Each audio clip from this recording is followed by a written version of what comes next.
Hoje, 4 de abril, é o dia do parkinsoniano. O nome faz uma referência ao indivíduo portador da doença de Parkinson.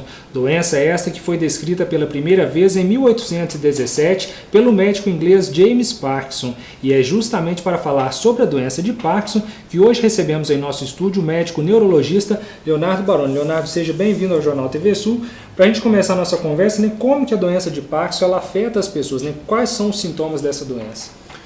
Então, a doença de Parkinson é uma doença degenerativa, né, que quer dizer que vai sendo progressiva, e a característica principal dela é a dificuldade motora da pessoa. Ela vai tendo os movimentos mais lentos, arrastando o pé, vai tendo uma marcha mais em bloco, e é também associado aos tremores, principalmente de repouso, né, que é um tremor bastante grosseiro, que a pessoa vai apresentando, e normalmente são indivíduos de uma faixa etária acima dos 60 anos, que é a faixa etária mais frequente, que estima entre 60 e 80 anos de idade, 1 a 3% das pessoas podem apresentar esse quadro. Tá. E como que, né, que a pessoa desenvolve essa doença? É uma doença hereditária, né? Ela adquire, como é? Então, tem algumas formas de Parkinson hereditário, mas são casos extremamente raros que foi identificado algum gene em algumas famílias, mas normalmente não tem identificação genética para a doença de Parkinson. Se tem algum indivíduo na família afetado, as pessoas podem saber que a chance dela desenvolver vai ser a mesma da população. O fato é de quanto mais a sobrevida das pessoas está aumentando, maior a chance. Quanto mais a gente viver, maior vai ser a chance de apresentar doenças degenerativas como Parkinson, doença de Alzheimer e outras. E existe cura, né, para o mal de Parkinson? Não, ainda não existe cura, né, para a doença. Como qualquer outra doença degenerativa na medicina, a gente ainda não tem uma cura específica. Mas hoje em dia a gente tem tratamentos sintomáticos bastante efetivos que melhorem muito a sobrevida e a qualidade de vida. Então tem algumas pessoas que tomam o medicamento corretamente e podem nem apresentar os sintomas. Você pode ver ele na rua, você nem vai dizer que ele tem Parkinson, né? Então como que esses medicamentos eles, né, atuam, né, e evita que a pessoa manifeste esses sintomas de Parkinson? Então, a gente sabe que a doença de Parkinson é uma doença degenerativa da substância negra do mesencéfalo, que é uma área onde se produz uma substância chamada dopamina. A dopamina é um neurotransmissor cerebral que conecta, né, dá informação entre um neurônio e outro e é responsável pelo movimento, né? Essas medicações visam, sobretudo, restaurar os níveis dessa dopamina, por justamente a gente ter morte dessas células que são produtoras dessa dopamina. E às vezes quem está assistindo, né, fica preocupado, né, de talvez apresentar sintomas de Parkinson. Tem como identificar os primeiros sintomas dessa doença? Então, fatores assim prodrômicos que a gente chama, precedendo sintomas mais efetivos, que é a dificuldade motora, o tremor. O que a gente sabe, alguns estudos mostram que pessoas podem ter o intestino preso anos antes de se manifestar a doença. Ou mesmo alterações de olfato, né? Uma coisa que está sendo bastante estudado. A pessoa começa a perder o olfato, começa a alterar o paladar dos alimentos, e isso já é uma manifestação inicial da doença. Então, assim, às vezes a pessoa que treme, talvez, não quer dizer que seja Parkinson. Às vezes ela fica preocupada, vou procurar um neurologista porque tenho Parkinson. Isso não quer dizer também.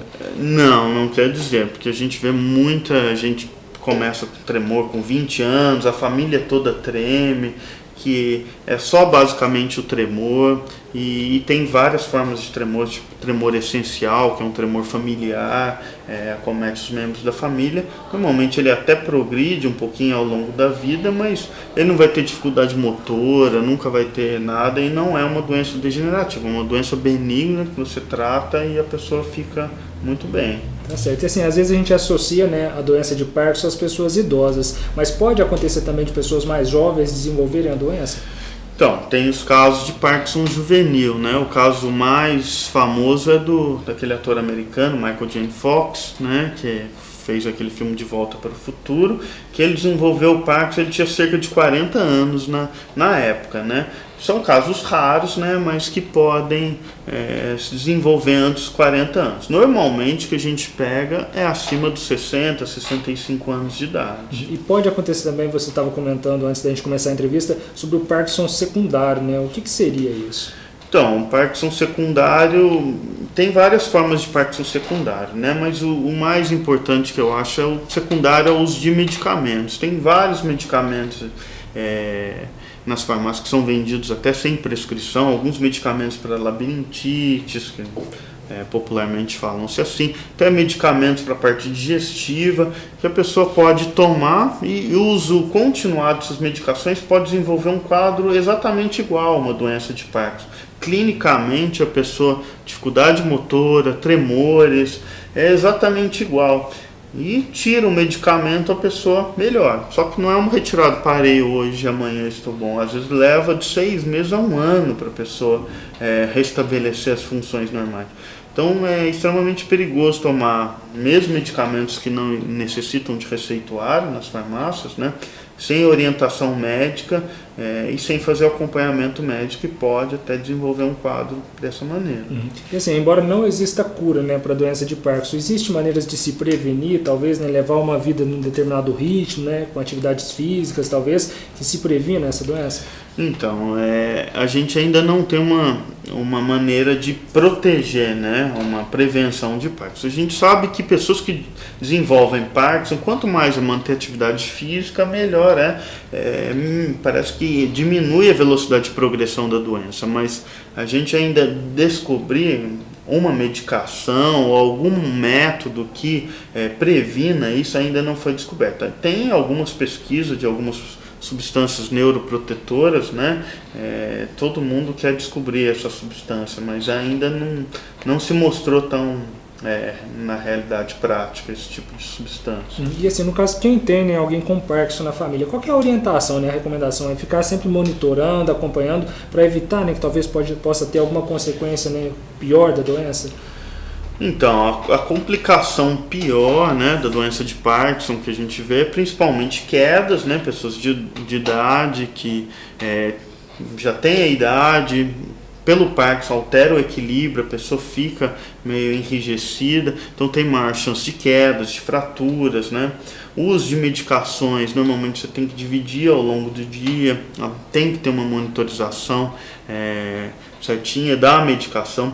Se a pessoa está bem medicada, ela melhora também a deglutição, porque tem risco maior de ter engasgo, de ter pneumonia. Então, um cuidado maior do cuidador é evitar quedas, né? Alimentação adequada, às vezes quando tiver muita dificuldade de engolir, tentar usar alimentos mais pastosos, mas nesse sentido. Tá certo. Doutor Leonardo, a gente agradece a sua participação aqui no Jornal TV Sul, e até se você tiver alguma consideração, né, com relação a essa doença, também só para a gente encerrar essa entrevista. A consideração final gostaria de dar assim, a doença de Parkinson ainda não tem cura, né? A gente tem tratamentos muito bons, consegue melhorar bastante os sintomas, e tem uma perspectiva aí futura de tratamento com células-tronco, né? Que talvez seja a cura. Até o Michael J. Fox tem o Instituto Michael J. Fox de pesquisa com uso de células-tronco, e já tem alguns casos feitos, uns foram bem, outros não foram tão bem, e eu acho que é a perspectiva de futuro de conseguir uma cura para essa doença. Tá certo. Muito obrigado pela entrevista. Viu? Obrigado. E veja no próximo bloco, vamos falar sobre imposto de renda. Os contribuintes que ainda não fizeram a declaração têm apenas 26 dias para fazê-la.